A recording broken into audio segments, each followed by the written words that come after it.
Good afternoon and welcome. Thank you for joining us here at the Laramie County Library for another installment of our Lunch and Learn. We want to thank all of these organizations who are our business partners sponsoring all of our educational programs such as Lunch and Learn. And of course, we want to thank the Laramie County Library. Before we begin talking about tomorrow night's Cheyenne Symphony Orchestra program, I do want to give a shout out and recognize the veterans who might be here if you've served our country. Could you please be recognized, maybe wave or stand up and say hello?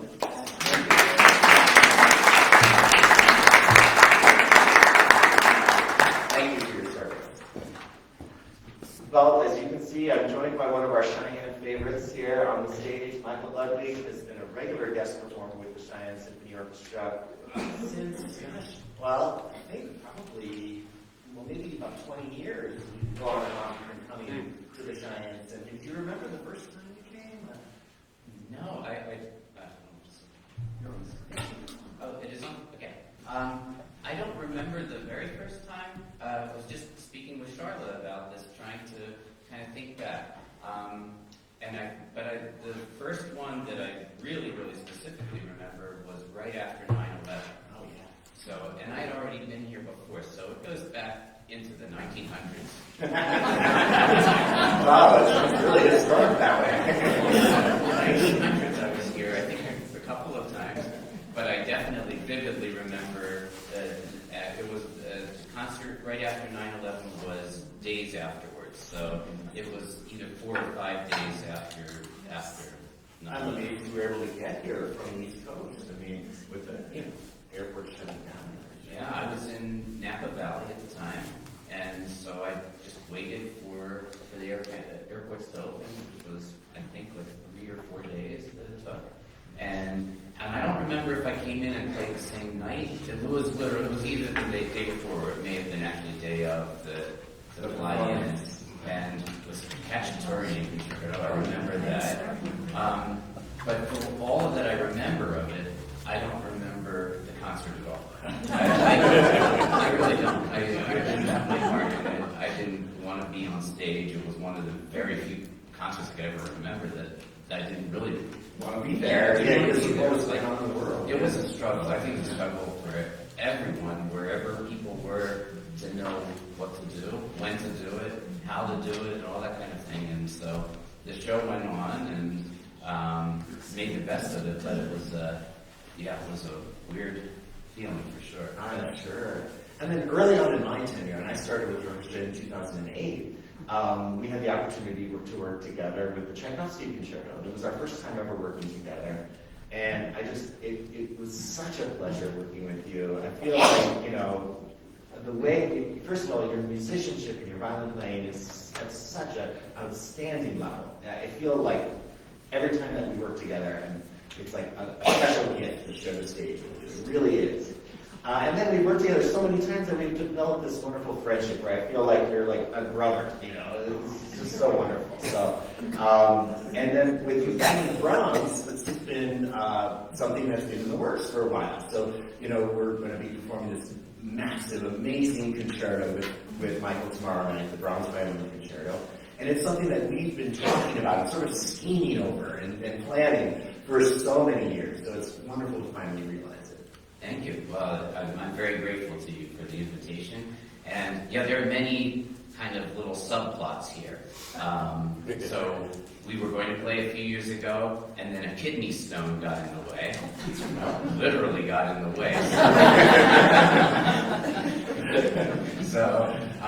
But then it just created a little more time to anticipate it. And so now my wife can attest to how much I've been talking about this, and I think my wife and son are listening on the live stream. Hello. So, hi Rachel and Jacob, I love you and I miss you. Great, yeah. So I've been talking about this so much because the Brahms Concerto is a monumental work, and if there's a work that you would dream to play as a violinist with an orchestra, it's the Brahms Concerto. There can't be a better work. It's a great challenge artistically and technically, and it's just a monumental work that requires such collaboration between the conductor and the soloist and the orchestra, all equal partners to create this great piece of music. And so to have the opportunity to do this with you is just, it's a dream. It's a wonderful, wonderful thing. So it's stressful for me too, because it's so difficult. But I'm trying to embrace the stress and embrace the opportunity to play what's incredible music. So, well, we got to hear you play it last night at rehearsal, and you do not make it seem like it's difficult. I mean, it is obviously difficult, but the way you play it is so masterful. You're right that it has incredible demands on everybody, even the orchestra. You mentioned when we were speaking this morning, it is sort of symphonic in its scope as well, much like his piano concertos too. And when he was initially writing this piece, he envisioned it as a 4-movement concerto, almost like a hybrid between a symphony and a concerto, which really hadn't been done before. It has been done since, but he originally was going to have, instead of the current adagio, like slow movement, there was going to be a slow movement and a scherzo. And it was really partially the rush to get the premiere done that it convinced him to maybe do away with that overall 4-movement structure, which would have been even more symphonic, and have it as a 3-movement concerto, like a traditional concerto with a fast, slow, and fast movements. But there's a whole other connection to the origin of this piece, which is that violinist Joachim. You want to tell us a little bit about that? yeah, sure. So yeah, Brahms was really, really good friends with Joseph Joachim, who was a well-known composer. He didn't compose at the same level as Brahms, but he was highly regarded and was very, very skilled as a composer. And he was kind of considered the greatest violinist of the time. So they had quite a close friendship, and they worked closely together. So Brahms started to send Joachim manuscripts, passages for the violin, and Joachim would give his thoughts, and they were welcomed, of course, by Brahms. And so he would give his thoughts on what might sound a little bit more violinistic in particular, because Brahms was a pianist, and he was most comfortable writing for the piano. He was a little less comfortable with violinistic kind of things. He wasn't concerned with slurs and bowings and fingerings and things like that, which is part of what makes it so difficult. There's so many shifts and extensions, and the piece just is difficult violinistically. He writes thinking about the music. He's not worried about the violinistic elements. So Joachim was helpful to Brahms, but he would give Brahms ideas, and Brahms could either accept them or modify what he gave him or dispense with them. Brahms was the final arbiter of what he wanted to take in terms of the feedback he was getting, as he was with any of his music. So there's definitely some Joachim influence, but I think it's primarily violinistic more than anything, and it's all Brahms. It all feels like Brahms. Right. And one of the things that people sometimes forget is, as you mentioned, Joachim wasn't just a violinist. He was also a composer. And so Brahms did trust him and his opinion on matters even beyond just the violin, too. He kept encouraging, almost prodding Joachim to dare to give him some feedback on the orchestration as well, within the orchestra part. But it's interesting, as you said, because Joachim was very respectful of the work and didn't cross out big passages. He was hesitant, I think, to change much. He said, well, this passage will work because I have large hands. Other violinists who don't might struggle with it. And there were a few places where he provided, as we say in music, an ossia, an alternative version of a certain technically difficult passage. But he did provide a few things. And in the end, it's interesting that he has also left an indelible mark on this concerto because he wrote the most famous cadenza for it. A cadenza that's almost always done is the Joachim one. But you're in for a special treat this weekend because you're not going to hear that one. That's right. I'm not writing the Joachim cadenza. I'm not being a complete purist. So, well, it's not really purist. I mean, it's not like Brahms had in mind that Joachim's cadenza, which he would have heard at that first performance, that would become cast in stone with the piece. I don't know if that would have been Brahms' intention, right? Yeah, I don't know. I mean, he definitely gave it to Joachim to write, so it was like a kind of an approved cadenza. Yeah. If not, so if Brahms had written the cadenza, I wouldn't dream of playing another cadenza to the Mendelssohn Concerto. Because Mendelssohn wrote it. Yeah, so it's just like a part of the fabric. But I like this Chrysler cadenza. It's part of it is just family history. As I was mentioning yesterday, Gordon Staples, who was the concertmaster of the Detroit Symphony, was very close friends with my father, who was a violinist in the Philadelphia Orchestra. And so on one of Gordon's trips to visit us when I was a kid, he brought the Chrysler cadenza to the Brahms Concerto, and he just loved it. I saw him fiddling around with it, and I could see the joy that cadenza brought to him. And it brought me joy, because up until then, I was just a teenager, so I hadn't played Brahms very long, but I had played the Joachim cadenza, and it's difficult. It's got its tricky passages. So all of a sudden I have something new to play that had its own difficulties, but not the same difficulties. And so from that point on, I've always played the Chrysler cadenza. It's not played often. It's a beautiful, beautiful cadenza, and it fits right in. It really weaves well with the material. So it's just kind of almost a breath of fresh air, because 9 out of 10 times you hear the Joachim cadenza. Yeah, and I got to hear a little part of your cadenza yesterday, and it brought tears to my eyes. Really, literally did. It was so great.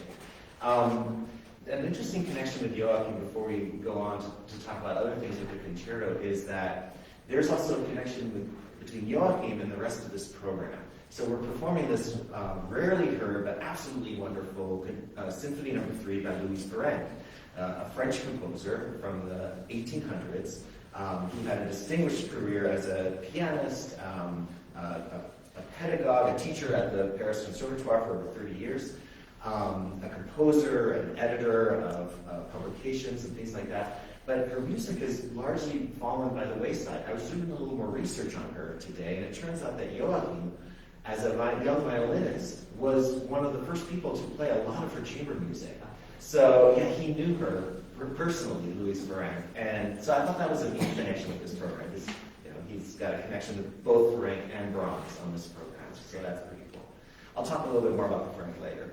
But so this symphony, this concerto, is monumental in its scope, right? A sort of large orchestral introduction that introduces a variety of different themes well before the violinist even makes his first entrance, or her first entrance, either first entrance. One of the things that strikes me about the different themes that he's setting up is that, as I mentioned before with Brahms, he likes to take musical material that he sets up in the beginning and rework it and alternate it. And this is one of the wonderful things about Brahms is that while having a passionate, emotional piece of music before us, it's incredibly well crafted, as we said. So the craftsmanship was so important. And one of the things that's fascinating to me when you hear the opening, minute or so of the concerto, is that you hear different themes that sort of set up every possibility of craftsmanship. You've got an opening in the violas, cellos, and bassoons that sets up music that sounds like arpeggios. And so there's that kind of musical material to work with later. And then there's an oboe that brings in a theme that's more stepwise motion. And then there are these octaves that are just like giant, footsteps of Brahms. Bum, bum, bum, bum, bum, bum. And so he has every kind of possible musical interval, really, available to him for later use. It was just something that, I've studied the piece many times, it just kind of really struck me that this is how he's sort of setting himself up for being able to do so many different things with the music later on. When you first come in as a soloist, it's an incredibly dramatic moment. Tell us about that and maybe the lead up into it with the strings. Yeah, it's dramatic and it's frightening. I mean, it's really, if you listen to live recordings of this, a lot of things happen early on. I was asking a violinist friend of mine the other day, like, what's with that? That like, I hear all these live recordings and the openings are often not so good from like great fiddle players. And I'll just paraphrase, he just basically spoke to the fear that violinists have when they start to play this piece. It's really, it's a daunting opening, and it is really interesting how Brahms constructs this. So you have the opening theme, and typically you would have an opening theme, and then you'd have a contrasting second theme, and then the soloist comes in and plays the opening theme, which we've heard, and then the second theme. But through this whole opening orchestration, we don't get to the second theme. And so Brahms holds that back, and then when I come in and play as a solo violinist, I'm not playing the opening theme. And I end up playing a lot of notes, a lot of obligato, while the oboe plays the opening theme. And so it's a little while till I even actually play that first theme. And then it's a longer while till this beautiful second theme comes along, and that's the first time we hear it. So it's extraordinary how, we think of Brahms as a classicist who works with the classic structure, but he was always innovative and creative in doing new things. Absolutely innovative, yeah. And one of the things that might be confusing is that when Michael talks about the second theme, it's not necessarily only the second tune that you'll hear. In musical, kind of the structure of things, the second theme has a certain kind of function, it has a certain kind of harmony and things of that nature. So, as I mentioned, early on in the concerto, Brahms introduces 3, 4, 5 different themes already. But none of them are technically the second theme, which is introduced finally at a special moment. And it has a very, I think, we were talking yesterday, I think it has a sort of personal, maybe special meaning, perhaps, to Brahms it might have had. It's sort of like a waltz-like theme, in a sense. And do you want to talk about it a little bit? Should I? Okay, so when Brahms was younger, he was in his 40s when he wrote this. He wasn't an old man, but he was, into the, at the height of his powers and sort of middle age at that time. But when he was younger, he had a very brief infatuation and engagement, actually, with a young soprano named Agatha von Siebold. And he fell in love with her voice first, and then they got together, and they were quite infatuated with each other. They had a little secret engagement, but it didn't work out. One of the things that held Brahms back was that, well, as he says, he wrote that he was worried that, how could he face a life if he had had some compositional failures? And he just dedicated himself to be a bachelor his whole life after that. But he had these feelings for Agatha, was her name.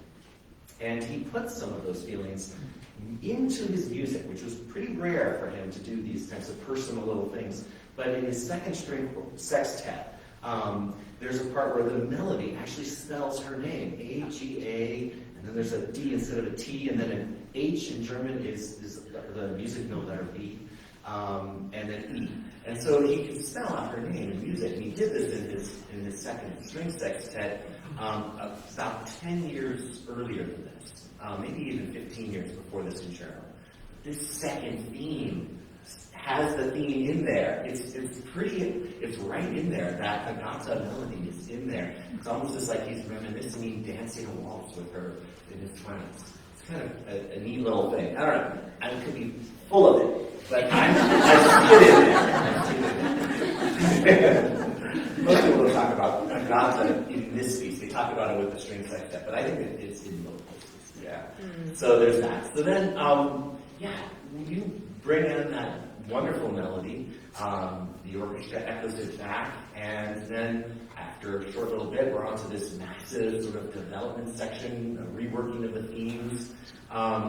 And it's incredible what he asks of the violinist. I mean, the entire range of the instrument, there's so much to do.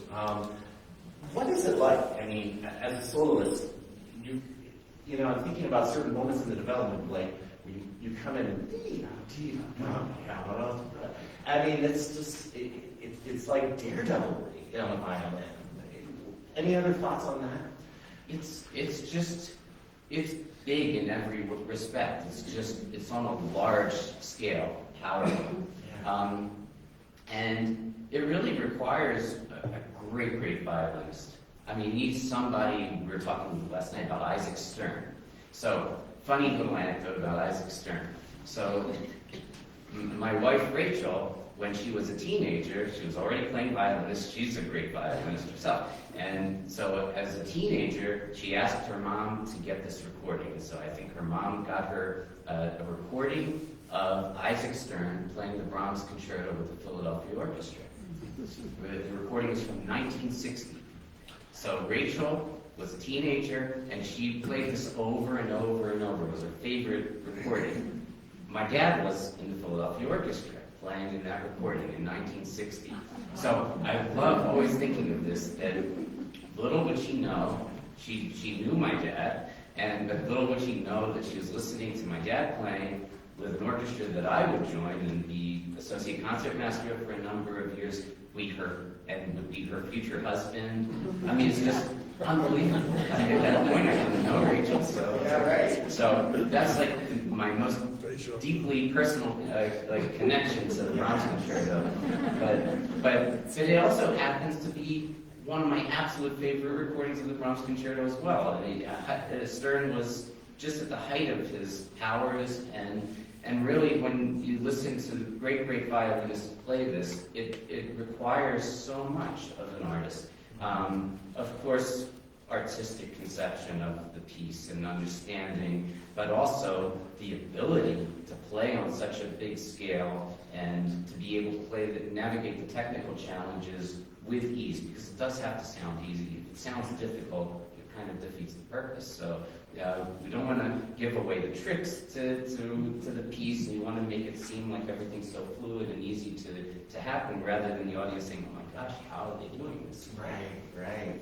But yeah, so it's just, I don't know how to, I kind of put this piece too much on a pedestal, because at some point, it's time to just play it and not be intimidated by it as well, Right. so, yeah. Now, I think you bring a wonderful personal kind of interpretation to it that is perhaps not heard in a lot of violinists these days. I'm wondering if you had a favorite recording or performance of it, because what you're bringing to it in terms of things like the little expressive portamenti and the kind of vibrato that you're doing and these kinds of things, it's almost a little bit like some of the great violinists of the early part of the 1900s, like a Heifetz or something like that, perhaps even a Stern or something like that. And that's part of your whole violin upbringing, right? Tell us a little bit about that.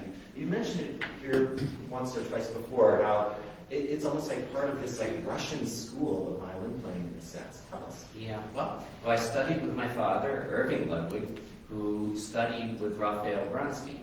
And Mr. Bronstein was a student of Leopold Auer, who taught Heifetz and Milstein. So he was the famous teacher at the St. Petersburg Conservatory, or was it Moscow? I can't remember, one of them. But yes, so he has this sort of Russian school of violin playing that your dad inherited and then passed on to you. Right. Yeah. So when you told me that you had kind of took some time to reevaluate this piece for this performance, and you're not doing it like the way you may have done it when you may have done it 10 years ago or 15 or 20 years ago. Tell us a little bit about some of those differences, because I feel like maybe it has something to do with some of those decisions about expressive little blisses we call portamenti. Yeah. Yeah. Well, maybe I was feeling a little guilty not to play Joachim's cadenza, because one of the things I was doing was looking at Joachim's bowings. As I mentioned before, Brahms wasn't concerned with bowings, but so the bowings that are in the piece are really primarily Joachim's. And so I kind of look at it two ways. One is, well, that's pretty close to Brahms, so that's really worth paying attention to. But Brahms wasn't that concerned, so it's not worth paying too much attention to. So you just kind of have to pick and choose what's important and all that. But I did find myself kind of just revamping a lot of those drawings. I don't know that any of the changes are better. They may not be, but I definitely hear the piece a little bit differently. I haven't performed it for at least about 10 years or so. So I was kind of coming back to the piece with fresh ears and fresh thoughts. I probably added a couple of portamentos. I probably took a few out. I think they're actually a few places I try and keep it a little bit cleaner. So it's all just kind of listening and with a different perspective. And also, as we were talking, William and I have been doing a lot of talking the last couple of days. There's a lot to talk about. So we were talking about Jan Swafford's wonderful biography of Brahms. And I've been steeped in this book for seemingly months. I think it's been about 3 months. And it's a book that I read slower and slower because it not only has such great scholarship, but he's a great storyteller. And so I find that when I read a wonderful story, maybe a story of Brahms and Liszt being together for the first time, I want to listen to the music that was played during that occasion. So I'll put the book down, and then I'm going to be spending some time with the music itself. So it becomes a long process of kind of exploring the book. And so when I read about his first concerto, piano concerto, for instance, I've played the Brahms' first piano concerto, not the solo part, playing the violin in the orchestra, but I've played it many times over many years. And it's a great, great piece. And I've always thought it's a great piece. But I didn't know the backstory to the concerto. I didn't really understand just how different this concerto was than any concerto that preceded it. And I didn't know that Brahms played the premiere even. I knew very little about it, and I didn't know that it was not well received. And by the time I had finished reading all of this about this concerto, and then I listened to the concerto, it was like I was hearing it for the first time. I heard, and I was able to kind of imagine what that was like what could it have been like for audiences to hear this music for a first time. And then so I can understand a little bit that it would be not easy for an audience, but at the same time I can't understand because the music is so great that it's just a travesty that it could be met with anything other than just cheers. Yeah. But unfortunately it's not the case. And many times people hate what they don't understand. And I think unfortunately Brahms' music was not understood sometimes. And so it was a little too easy for people to just dismiss it or not like it, unfortunately. But I think Brahms is, to me, one of the fascinating things that I read about and come to know is that he was worried about his place in history and about being able to create great art in the shadow of these great masters like Beethoven and Haydn and Bach. And so it took a long time for him to write a symphony. It took years and years and years. But at the same time, he had this self-confidence and knowledge of his own work as a composer that he could get past all the obstacles, he could get past people not being happy with the premiere or whatever, because he knew that his music somehow was going to stand the test of time and had such great value. Yeah. It's just fascinating. It is. It's really fascinating stuff. I really enjoyed that book as well. In that book, it really actually also was really good for describing what was going on for Brahms at this time in his life when he wrote the violin concerto. This was his second summer that he spent the summer composing, and outside of the hustle bustle of Vienna, he went to the south of Austria to this area, the Wörthsee, the Wörthersee, in this little town Portschach, where he said, the melodies are all around us, it's hard not to step on one. He was just so inspired by the beauty of nature. So there were great melodies in the air. It's what inspired his second symphony in 1877, and then his violin concerto in 1878. And another interesting little backstory about this, and again, this biography is so great at telling these, but so he and Joachim were first introduced when they were both pretty young, like in their early 20s. And actually at the time, Brahms had a close relationship with another violinist who plays an important role perhaps in the third movement of this concerto, Eddie Redmendi, who was a Hungarian violinist, and Brahms enjoyed accompanying him on this sort of gypsy-like Hungarian music in his 20s. When he first met Joachim in his 20s, they immediately bonded that they had this very similar sensibility about taking music very seriously. And Joachim was sort of more of a composer as well as a violinist then. So they were geeking out about the great masters in ways that other composers at that time, in maybe the 1840s, 50s, whatever, weren't really geeking out about the older masters quite like that. So they had this incredible bond, he and Joachim. And then, so they were very close, and a really important thing was that Joachim introduced Brahms to Schumann, who then Schumann introduced Brahms to the world in this very important article in this periodical. He called Brahms like the next messiah of music, basically. Here comes the next, genius, great composer. And so Brahms was also indebted to Joachim for making those introductions. But fast forward to the time of this concerto. He and Joachim weren't as close. They weren't on bad terms, but they're very close to friendship that they had in the 20s had cooled a little bit. And so suddenly, out of the blue, sort of, Brahms may have mentioned in passing that he had some violin things he wanted to write for Joachim. But when he first sent him this violin concerto, he sent him the entire first movement and like the first, 150 measures of the third movement. Remember, the middle movements were designed to be very different at that time. It was going to be 2 middle movements. But he was really far along, and he sent this to Joachim, and imagine Joachim's surprise that he was writing this for him, and this great masterpiece was almost fully written, the outer movements. So it brought their friendship back together, brought them close, and Brahms wanted that relationship. He kept prodding Joachim, as they said, give me more comments, more comments, don't be shy. And it's interesting, it's almost like he was trying to get closer with Joachim through this piece. It's kind of a neat little backstory as well. So the second movement, which was the last piece, part of the concerto originally, because as I said, we replaced his original design for 2 movements.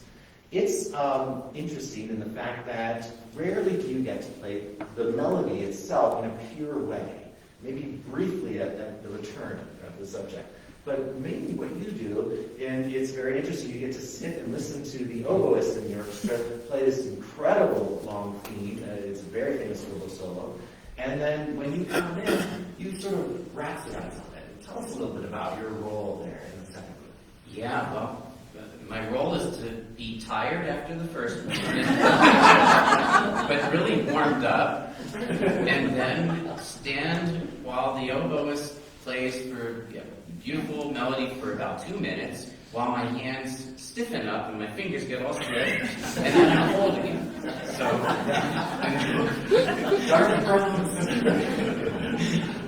that's the reality of this. It's a little bit of it's a small challenge. It's really not that bad. If I'm warmed up by the end of the first movement, I can't get cold that quickly. But it's a pretty extensive break. But it's great. Yeah, Sarasate didn't like it. He objected to listening to the oboe play the only beautiful melody in the movement. I don't think that's exactly true. The violin parts are beautiful. Solo violins. Yeah. So. But I can see why he said that. In the early days of this concerto, perhaps, when it was still relatively fresh, I guess, you could say that there's something wrong with that middle movement. Why doesn't the violin play the melody? Yeah, but it is all melodic. But these were apparently was literally what Sarasate said. So, but it could have also, there could have been some ego involved. You're the big soloist, and then all of a sudden, somebody else has the spotlight. But that's just the way it is. It is a great movement. And top to bottom. Yeah. At the end of the first movement, though, for me, the end of the movement coming out of the cadenza, where you hear the first theme of the first movement again, but the harmonies are slightly changed, and the orchestration is calm. It's so peaceful, and it's like coming out of, after some turbulence, you're in like this calm. Yeah. It's amazing. It's a miracle. Yeah. It's a miracle. It's like listening to Mozart, and you listen to something like the 23rd Piano Concerto, and you just wonder, how could somebody have conceived of this? How did this happen? How does somebody create such a beautiful piece of music? And for me, I literally think so much of that section of music that I would suffer through the rest of the concerto just to play those few bars of music. But it's really not suffering. The whole concerto is beautiful. But yeah, there's something extremely poignant at that moment. After all that had come before, and we're still only in the first movement, but we're talking about the end of the first movement. And after that, the intensity of the cadenza, it's almost as if Brahms or Joachim may have realized that the cadenza needed to have that, so that there was this calm coming out of the cadenza. Yeah, it's really amazing. Now, we've talked before about how on certain concertos you're so confident that when you get out there and you perform, you feel like you're almost like a crooner. You're part of the rat pack. Where the spirit takes you, you go and feel it in the music. It's a little different with Brahms, obviously, but in a way, with the second movement, getting back to that slow movement, he's almost written that in for you, hasn't he? There's kind of these kinds of explorations of what you can do around the theme. You're kind of improvising almost, but it's written out. That's kind of one of the things. Any thoughts on that? Yeah, no, it is. It's very rhapsodic, and we had rehearsal last night, and we were talking today about it, and it's the pacing of the music, is such that I found that I was playing too fast last night, and it really, the music needs to luxuriate a little bit more, and there's just a feeling of repose, but also a feeling of passion. But it's all singing, top to bottom, like really through the entire movement. And I think actually through all the passage work through in the concerto, it's an opportunity to sing and to be. Every part of this concerto has a lyrical quality, even when at its most bombastic and energetic. Yeah, absolutely. It's interesting when I was reading more about Joachim's playing of the violin and this piece. He used vibrato as a very rare ornament in music. It wasn't like it is used now, where we really use vibrato in our instruments in the orchestra to recreate the beauty of singing, the beauty of the voice, and we use it fairly regularly. It's hard to imagine that movement without a lot of vibrato. I don't know. I mean, both pieces really, but that movement in particular. Tell us a little bit about the third movement. It has a very different kind of style and presentation. Yeah, lots of double stops, lots and lots of moving thirds and sixths. It's very energetic, very rhythmic. But again, I still feel like there's, even in all of this passage work, there's a lyricism to it. Absolutely. But a distinct virtuosity as well. Yes.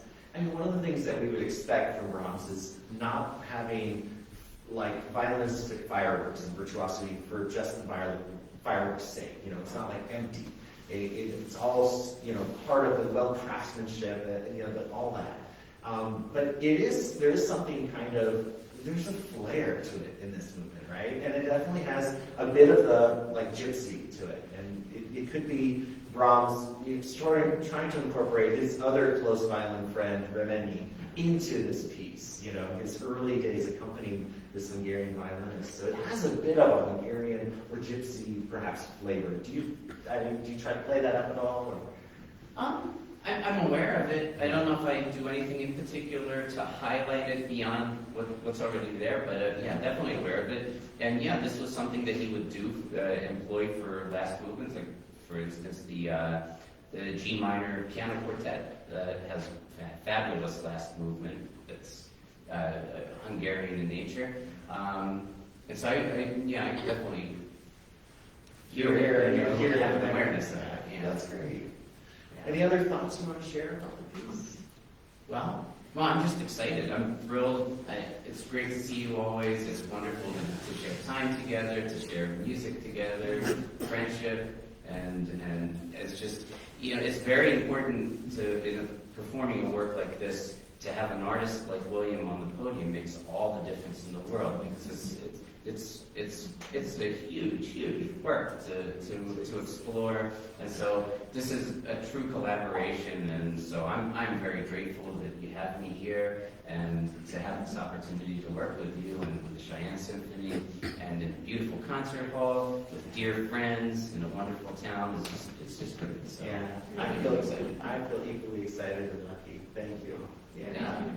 Now, we call this concert French Connections, and it's, obviously the first half of the program has French composers, but it's funny that even when these French composers, they're kind of emulating a different style that's not French. And I was thinking, obviously, the Brahms, there's not much of a French connection there. But there kind of is, right? Tell us about your instrument that you're going to be playing. Is it French? Oh, it's not. I thought it was. No, I saw somewhere there was something written, a little publication, I don't know, but it said that I play on a French violin. That was my mistake. I thought you did. No. Oh, I play on a storioni, which is an Italian instrument. Yeah. Okay, my mistake. I was thinking it was going to be a very oblique French connection. I'm fairly sure that I played on the storioni in France. So. Oh, Yeah. Okay. We'll stay up here while we talk about the first half. We still have a little time. So we're going to start with a piece that was written in the 1950s by the French composer Jacques Ibert. His music is not as well known to symphonic audiences. There's one piece, Escale, that he wrote that was quite popular for the time. Ports of Call, and it kind of reflects his time when he had been a naval officer in World War I.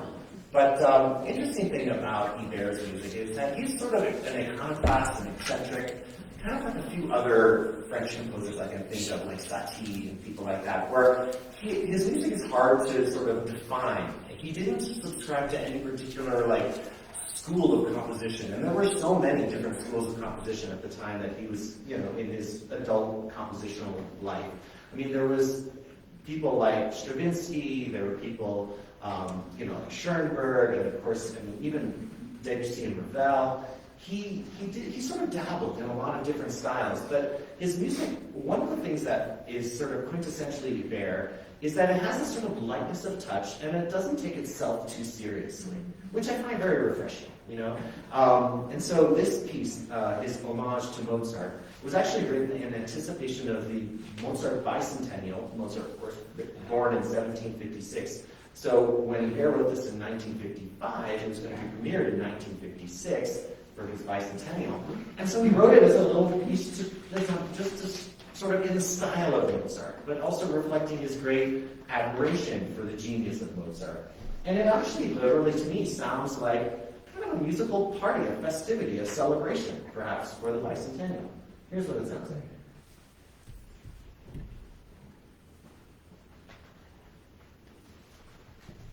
Okay, here we go.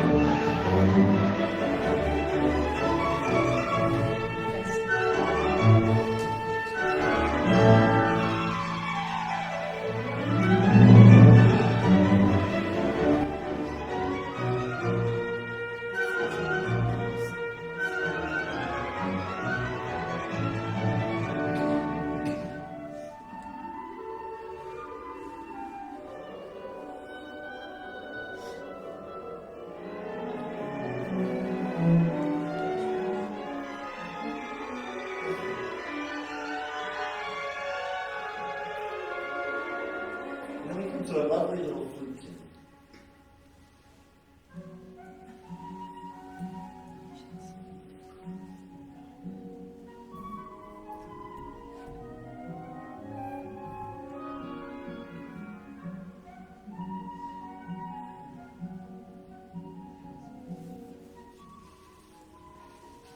And then the strings come in with a sort of Hungarian version of it, which is like Mozart's alla turca or something like that.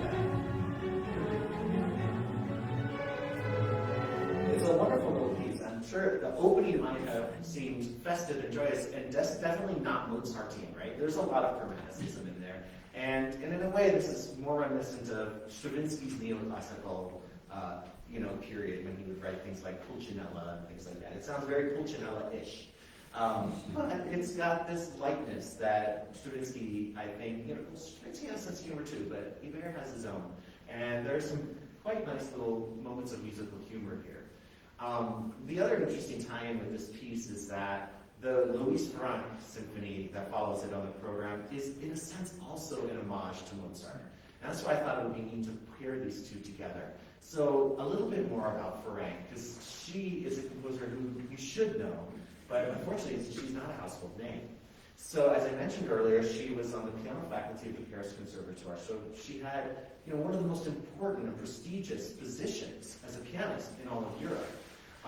And as a woman, that was really quite something, to be on the faculty. I think she was the second ever woman on the faculty of the Paris Conservatoire. There was one in the 1800s who was only on faculty briefly for like 2 years. But she was there for 31 years. And she fought for equal pay after her first 9 years there, and she got it, which was cool. She helped to establish an entire kind of school of French piano playing that was well known for its light staccato playing, and that was one of her specialties. So in a way, she had an indelible influence on the pianists and the conservatoire itself in the 1800s.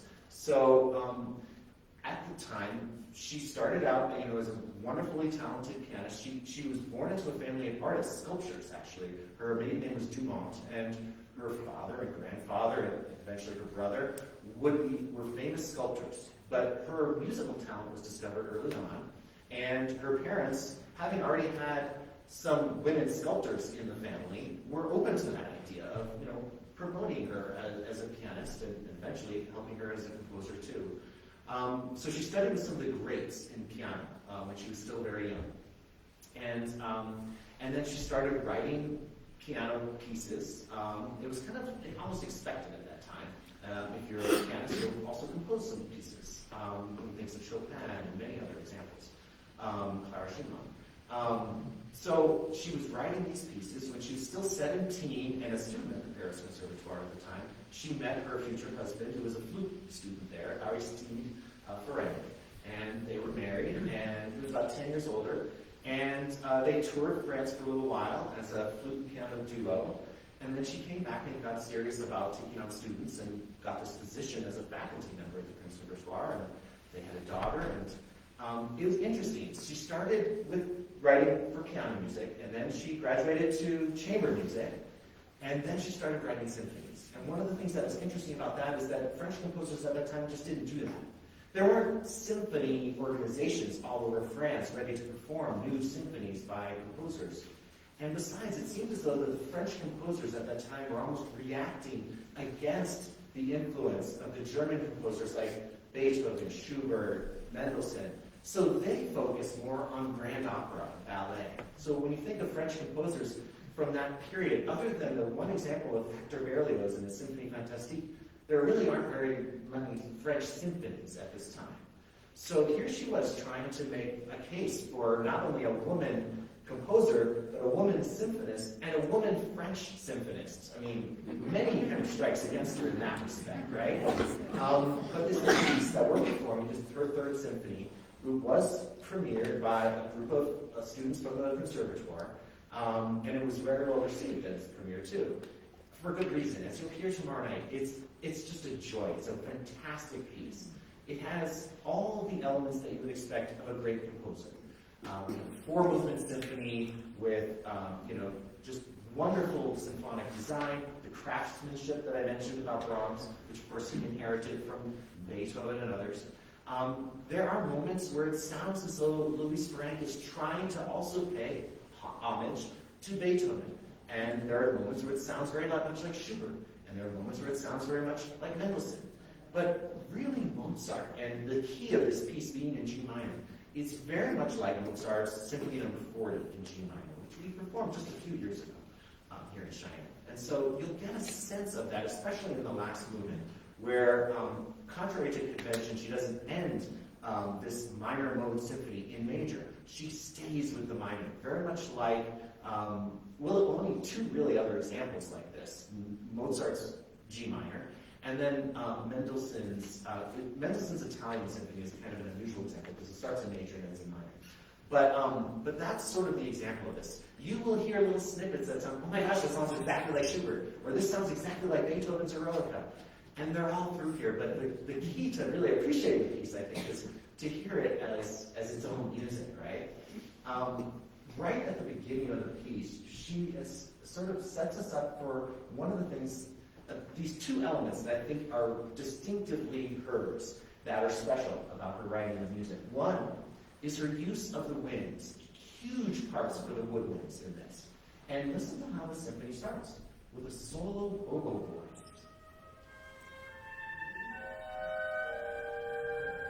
Clarinets come in. Strings and answer. It's traditional to start with a slow introduction.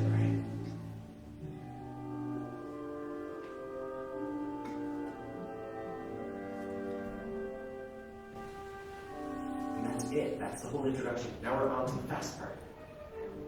But this part is sort of off kilter and has incredible rhythmic vitality to it. That's the other element of her music that I think is quintessentially hers. So the use of the woodwinds and the incredible rhythmic vitality. Then we get into the first lead prop. It's fantastic. A whole other symphony to discover. And she wrote 3, of course. This was her final symphony. It's actually interesting.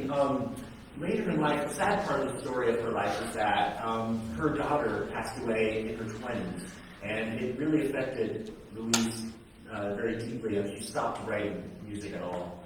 Also, an interesting thing about her getting her music out there, she was supposed to be uncommonly modest. Like, she did not want to promote herself as a composer. She did not want to have her music played a lot. She wanted to have it played by some people she knew, and that was good enough for her. She didn't want it going down in history. She and her husband started this whole huge, 25 volumes of great piano and keyboard repertoire from the ancient times. It was like a big deal for them. They were kind of researchers together, and it was a wonderful thing. But she never dreamed of publishing her own music. It was only at her husband's sort of emphatic insistence that they sort of self-published some of her chamber music and then her symphonies. And that's the whole reason why we know these pieces exist at all. Because she didn't want them known. I mean, it wasn't like something that was done very much.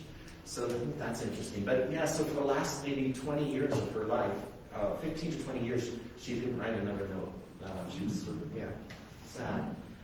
The second movement of this symphony is also very special. It does, again, highlight those woodwinds tremendously. And the accompaniment to this solo clarinet that introduces the themes is also unusual. We have French horns and timpani drums, providing not just a timpani is providing like a sort of rhythmic underpinning, but a harmonic underpinning, which is very unusual at the time.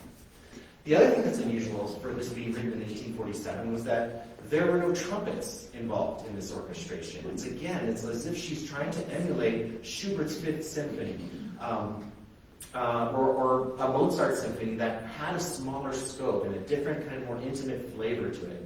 But she does have timpani drums, and the timpani drums add a lot to this piece, as do the French horns. Here's a little bit of the opening of the second movement. Just French horns and then some of the timpani. A symphony in a guitar. Couldn't tell you. Talk about French opera. This could be an aria from French opera. Okay.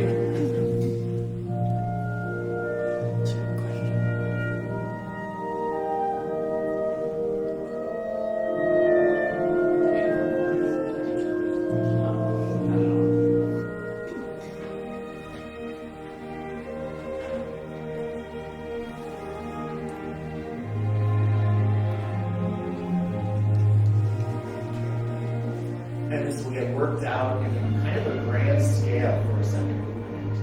We'll shy away from the big kind of designs, although the whole symphony is about 30 minutes, so it's not overly long. It's very much like what you would think of, an 1840s symphony by Mendelssohn. It's the same kind of time period, that same kind of period of romanticism.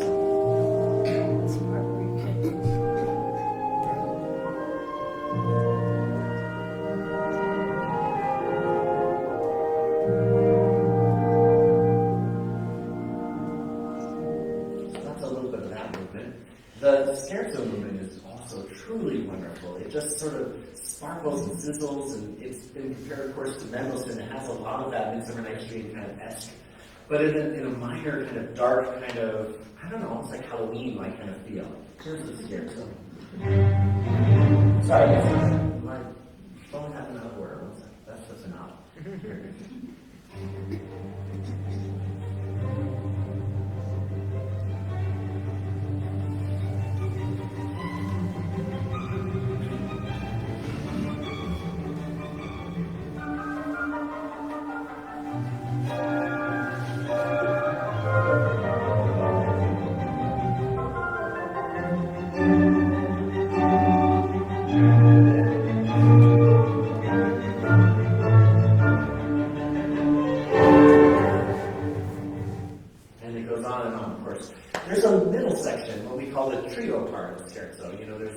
structure that's a kind of an established structure, and she follows that. And the middle of this one really focuses on the winds. It's really quite lovely.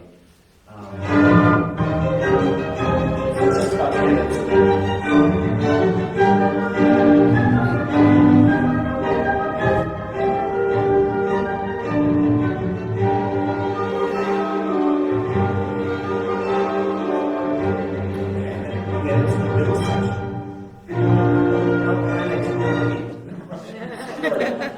that's kind of a rare repeat. Here it is. Back up.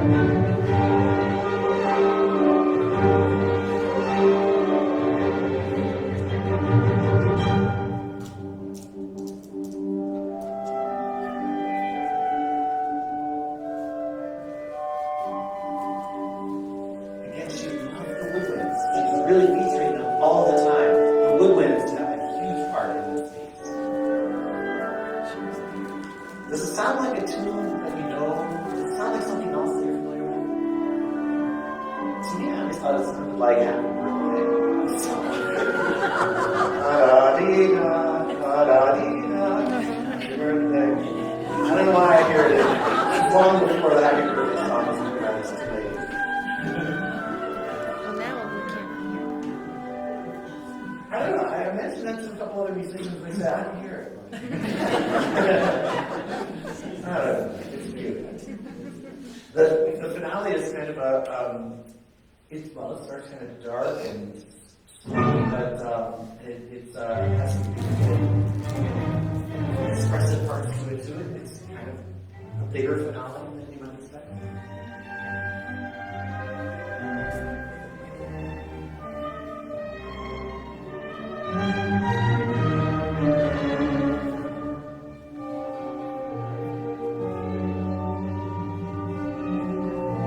One of the things that's really interesting about this piece is that in the middle of it, there's a very dramatic moment where there's these very dramatic silences that come in, and the whole music stops, and then the winds play a very tender little tune, and then the strings answer them with a very angry kind of thing. Some commentators have said that it's almost as if she's trying to put into the music sort of the feminine and the masculine. People have been trying to read into this in different ways and make it a case for sort of a kind of a feminist reading of this piece. I don't necessarily hear it that way. It's just an extremely dramatic point. Let me see if I can find that.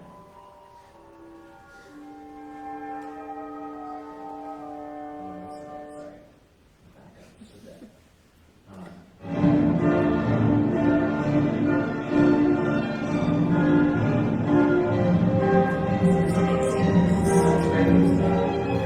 This is the part I love about. I hate when I have to search for things while you're waiting. You'll just have to hear it at the concert. There are these parts that are very dramatic, where the winds play this very tender, soft thing. It's almost pleading, and then there's this angry answering in the strings and timpani drum. You're kind of wondering what's going on here. But then it sort of composes itself again and comes back. It's almost like a return, a full recapitulation of music, as we say, which is unusual in a finale. The very end of it sounds a lot like Mozart's G minor. Again, it's sort of a nod to Mozart and Schubert and all these other great masters whom she studied and who she was emulating. So yes, it's French music, but it's just a sort of French connection. But it's music worth listening to, and that is starting to get performed more and more by orchestras all over the world as we try to expand the sort of canon of great music to include more than just a bunch of dead white guys. So, yeah. I know I hate to interrupt you, I'm done. but I want to know, A, what's the difference between a concerto and a symphony? Okay. And B, where did Michael grow up and learn to play the violin? Oh, yeah, that's a great story. Well, okay, so a symphony, sinfonias kind of started early on as the overtures before operas or other kinds of theatrical things, but then they sort of started developing into something of their, or kind of a form of their own. And so a symphony form kind of was taken from, really, Joseph Haydn was the one who kind of started the idea of what would become kind of the standard four-movement symphony. And then later on, composers have changed that, and there are some symphonies with 6 or 8 movements.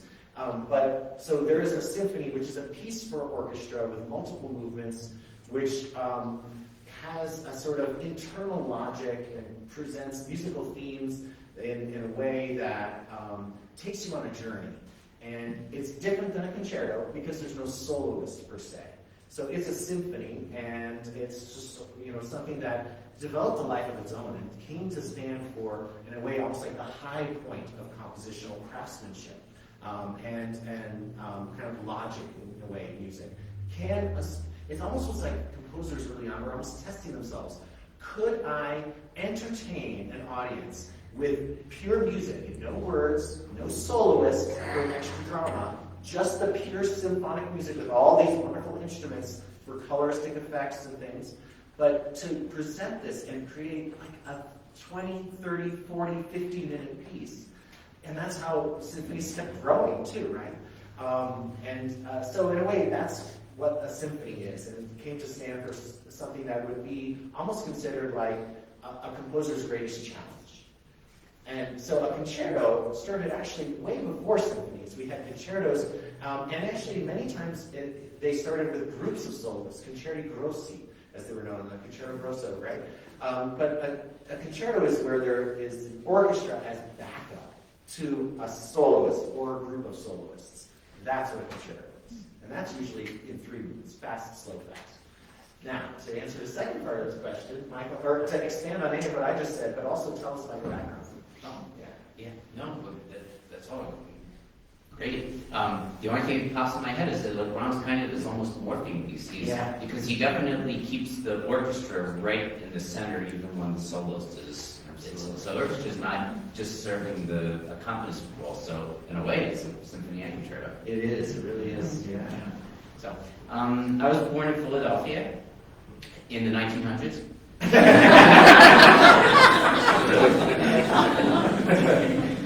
I studied violin with my father, who was a violinist in the Philadelphia Orchestra. I also studied with Raphael Bronstein, who, as I mentioned, was my father's teacher. So I would go up to New York to play for Mr. Bronstein.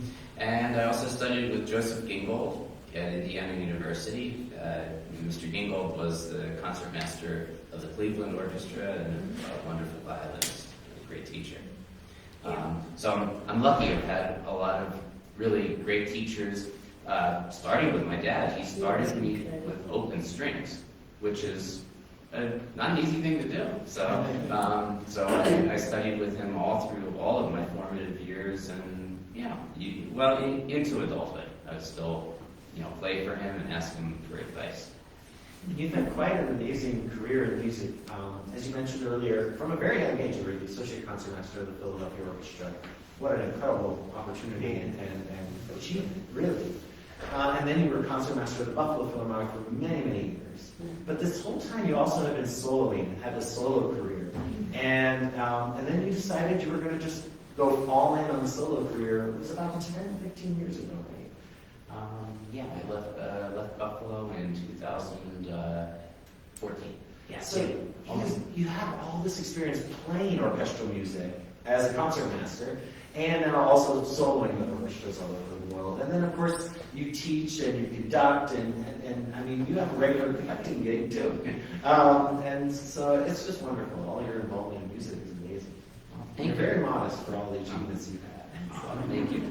Well, thank you for that question. It's really what's great about music. There's just so much out there. So, I think at some point I got tired of playing in an orchestra. I wouldn't want to just do just one thing for all of my years. So, it just gives you a different perspective. And as you mentioned, conducting is great. I mean, if you sit and play a violin part to a Beethoven symphony for 20 years, and then you flip open the score and see what's going on around you, even though you've heard what's going on around you, it's a very different responsibility to be able to take all of that material in and kind of create an idea of interpretation. And so, to me, it's exciting to be able to approach the same music from a different perspective.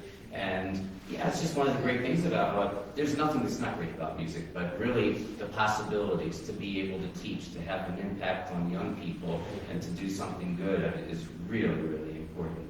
And to be able to play different instruments, and I've gotten to play a little bit of viola, and my wife plays viola, and we enjoy all of this. It's just a great thing to be able to embrace all the different aspects that there are in music. Fantastic. Is your son starting an instrument? Yes, we have him playing a little bit of violin and a little bit of piano, and he loves music. John Williams is his favorite composer. Who doesn't like John Yeah. Williams? And he really knows John Williams. He knows a lot of his music, and so That's great. yeah. Well, thank you again, Michael. It's so great to have you back in Cheyenne. Thank you all for being here.